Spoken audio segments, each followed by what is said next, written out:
My name is Bill, a 31-year-old working mom. I live with my husband Davy, who's also 31 and holds a regular job, and our 5-year-old daughter Lenny, who's recently turned into quite the chatterbox.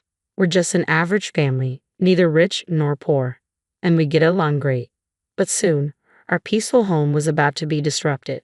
The storm approaching our home was none other than my mother-in-law. Davy's father had passed away, and his mother lived alone. When we got married, Davy and I had decided not to live with her. It just seemed simpler that way. Davy, being her only child born later in her life, had been married to me for 5 years. His mother-in-law was now getting older, and living alone at her age could be tough and even dangerous. Davy would visit her when he could, but it seemed she was struggling. Seeing my husband trying so hard on his own, I made a decision. If Davy was doing his best, how could I not support him as his wife? So, I gathered my courage and suggested to Davy that we should all live together.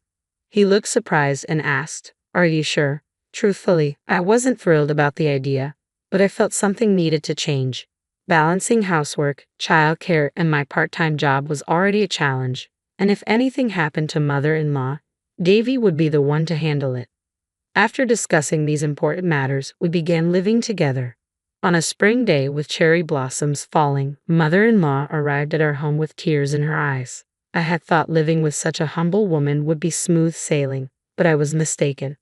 Initially reserved, as days passed, her true colors began to show. She started to torment me. "Bill, this dish is too salty. Can you make it lighter?" When I did, she'd criticize, "Why is it so bland? Are you mocking the elderly? How rude." And that was just the beginning. "Please hand wash all my clothes. They'll get ruined in the machine. They're all expensive, you know," she demanded. When I suggested dry cleaning, she retorted, "That's wasteful. You've lived comfortably thanks to my son, so stop wasting money and start saving." Clearly, she was just trying to annoy me. And that was just the beginner's level. Intermediate level torment went like this. "Bill, are you wearing makeup? It won't help. You're too plain." She'd comment on my appearance despite spending over 2 hours on her own makeup each morning, looking like a different person without it. I respect her desire to look beautiful, but isn't her foundation a bit too pale? I think to myself. What was worse, she threw away my precious makeup set. Nonchalantly, she said, "Makeup won't help you. It's a waste of money. Live without it. I have the most thoughtful family member. You should be grateful." This relentless torment only occurred when we were alone, always waiting for moments when my husband was away and our daughter was at kindergarten. I didn't want to speak negatively about her to my husband, since she's his mother, but I wished he would listen. After much consideration, I hinted at my frustrations, but it seemed to have little effect. "I'll talk to Mom," he said, attempting to address the situation. However, mother-in-law would cry, claiming I was making things up.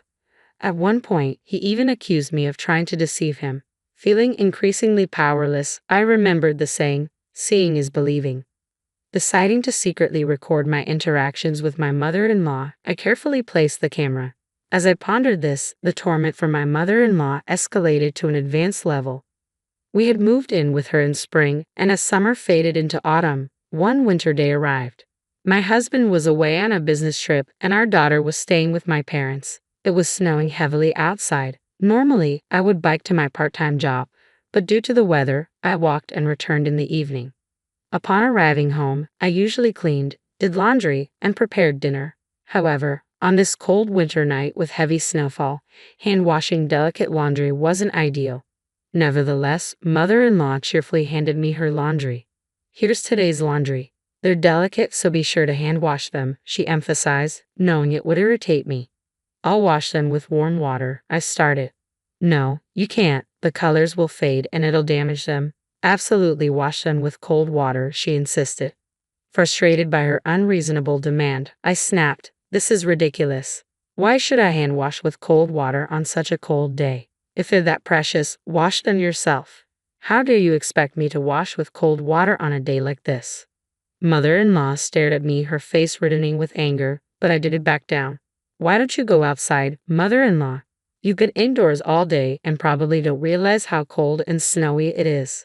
How dare you suggest sending an elderly woman out in this cold?" she retorted. "What kind of daughter-in-law are you? What kind of mother-in-law asks for cold hand washing on a day like this?" I was ready to confront her fully. I feel bad for my husband, but if we're going to live together, I can't always play the good daughter-in-law, I thought to myself, glaring back at her. Unexpectedly, mother-in-law grabbed my hand, and before I could react, she pushed me out the front door. As I stood shocked, she locked the door behind me. You're not the kind of daughter-in-law I want. Get out. This is my house. You should be the one leaving, she shouted through the door, ignoring my protests. No matter how much, I banged on the door, but there was no response. I was in a bind. I wasn't wearing a coat and didn't have my house keys. Luckily, I had my cell phone in my pocket. I tried calling the house and I could hear the ringtone from the other side of the door, but mother-in-law didn't answer. With no other choice, I called my husband, who was supposed to return from his business trip that day, but he didn't pick up. I sent him a message. Mother-in-law locked me out. It's snowing heavily and I'm freezing. I'm heading to the nearby grocery store for shelter. Please get in touch ASAP. I started my trek to the grocery store. I briefly considered seeking help at a police box, but it was far from here, and with the heavy snow, it would take even longer. The grocery store seemed like the safest option. I hugged myself, trying to stay warm. My breath was visible in the cold, and the snow showed no signs of stopping. The accumulation was making the streets increasingly deserted. Cars, bikes, and pedestrians were nowhere to be seen. After what felt like a long journey, I finally reached the grocery store, only to find a sign saying it was closed due to heavy snow. Disheartened, I realized my only option now was the police box. I wondered how long it would take to walk there in the snow, feeling increasingly desperate. I pressed on, but I could no longer feel my fingers or toes. Checking the time on my phone, an hour had passed since I was locked out. I tried calling home again, but mother-in-law still didn't answer. As I walked through the transformed cityscape, heading for the police box, I suddenly heard a cry for help. Help! I stopped in my tracks. I was near a bridge over a river. I strained my ears and heard it again. Help me! Hurrying towards the sound, I looked down from the bridge. There, in the not-so-deep river, was a woman who had fallen and was calling for assistance. I rushed down the river bank to her. The icy water stung my feet, and the cold was so intense it felt painful, but I managed to reach her. Are you okay? I can't move, it's so cold, she replied weakly. Hang in there, I reassured her, trying to keep calm despite the freezing conditions. The arrival of help seemed to relax her momentarily. She leaned against me and then suddenly lost consciousness. What do I do? This is bad, I muttered to myself. I couldn't feel my hands or feet properly, and they wouldn't move as I wanted them to. Someone help, I shouted desperately, but my cries echoed in vain. I thought it was all over. Then I heard a man's voice. Hey, are you okay? My husband's face came into view, rushing towards me with a panicked expression. I blacked out. When I woke up, I found myself staring at a white ceiling. Bill, are you awake? My husband asked, looking down at me with concern. I realized I was in a hospital. Apparently, he had pulled both the lady and me out of the river and called an ambulance. It had happened yesterday, and I had been asleep ever since. How was your trip? I managed to ask. It went well. I couldn't answer when you called because I was on the bus. I tried calling back when I got to the bus stop, but you didn't pick up. There were no taxis running, so I ran home. I just happened to see you going into the river. What luck! I thought you had jumped in, but it seems it was the lady. According to my husband, the lady that tried to help had jumped into the river in despair. The cold water had shocked her back to reality, and she attempted to get out but couldn't move due to the cold. If we had found her any later, it might have been too late. So, the lady was okay? I asked, feeling relieved. Yes, he nodded. You should rest. You must be exhausted. Comforted by my husband's words, I drifted off to sleep. All the while, my anger towards mother-in-law simmered. A few days passed in the hospital, and I was back to my old self. Standing in front of my home after so long, I froze. Mother-in-law hadn't visited me once while I was hospitalized. Of course, there was no apology. She had locked me out on a snowy night, nearly causing my death. Honestly, I couldn't bear to live with her any longer. Feeling dejected, I opened the front door and stepped outside. To my surprise, mother-in-law was there, deeply apologizing. Belle, I'm so sorry, she said earnestly. What's going on, mother-in-law? I was taken aback by her unexpected apology. I never imagined something like that would happen. I truly regret locking you out. Please forgive me, she pleaded. I was speechless. This was truly unexpected, mother-in-law continued. I never thought I would say this, but I'm sorry. Suspicious thoughts raced through my mind. Mother-in-law, who had always been aggressive towards me, who had locked me out in the snow. Could this be genuine? What will you do if I don't forgive you? I asked, narrowing my eyes at her. Mother-in-law's hand twitched slightly. I was freezing out there, you know. If my husband hadn't come, who knows what would have happened? Anyone would know what happens if you lock someone out in a snowstorm.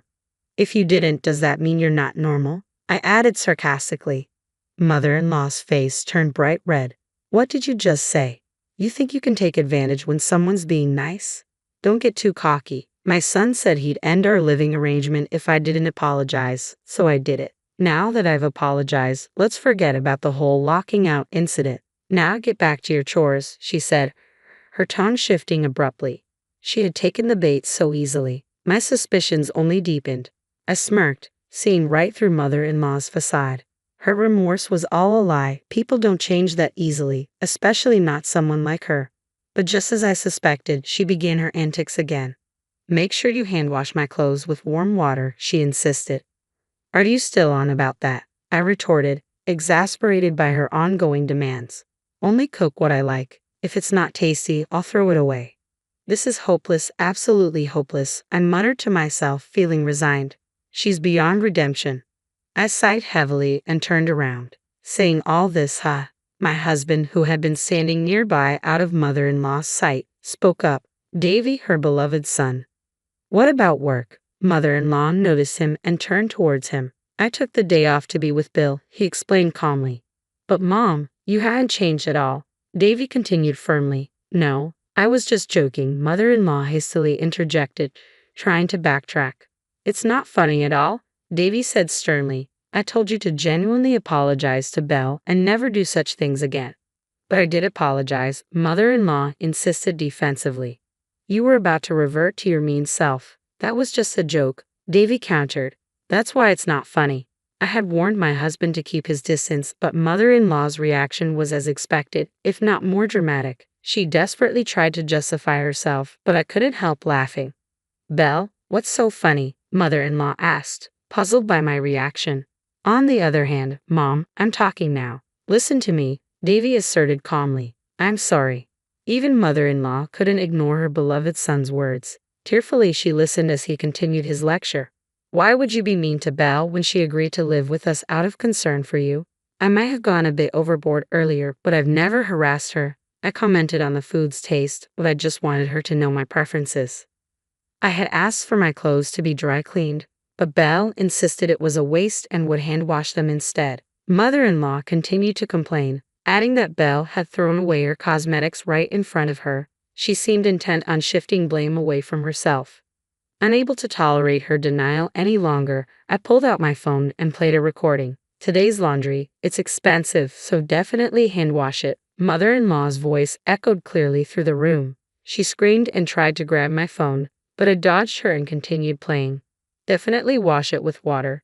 You're not the kind of daughter-in-law I want. Get out. The sound of her dragging me out and slamming the door, ignoring my pleas, was all recorded. Every violent action she had taken that day was captured on my phone. I had been secretly recording our conversations for some time now, ensuring I had evidence whenever I interacted with her. Any rebuttal? My husband asked calmly, confronting his mother. Mother-in-law was left speechless, unable to defend herself. Is there anything else to say? I intervened. Yes, this is the end. You've trampled all my feelings of wanting to care for you. I want you to leave. I'm cutting ties. You can live on your own. We won't contact you again. Even if you reach out, we'll ignore it and won't meet. You sold the family home, right? You should have all that money, plus with your pension, you should be fine. We won't help. But wait, Davy.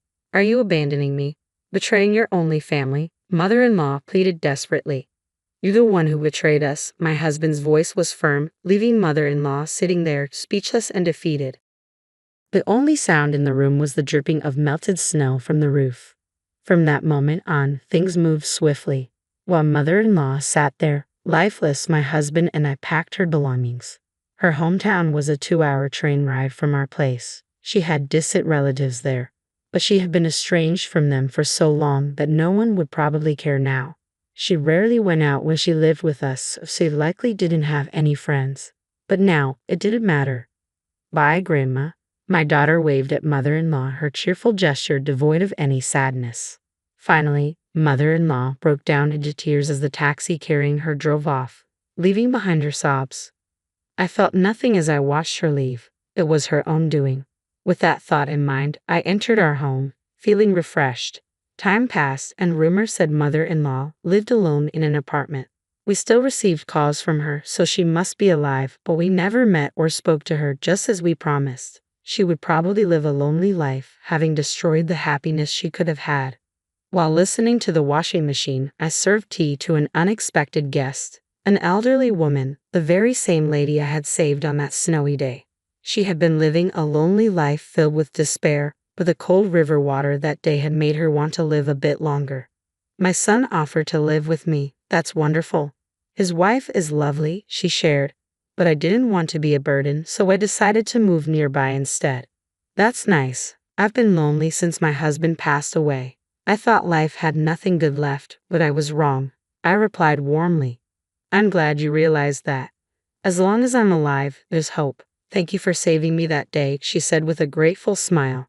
I smiled back at her, seeing a lady who had lived her life with determination and had now found happiness. Mother-in-law, on the other hand, had ruined her chance to live with her son and his family. There are so many ways to grow old, and everyone's path is different. Our own attitudes shape whether our later years are happy or sad. Seeing these two elderly women, I had a clearer idea of the kind of future I wanted to ensure. A happy future, protecting the peaceful days I have now. I reminded myself of the path I should take.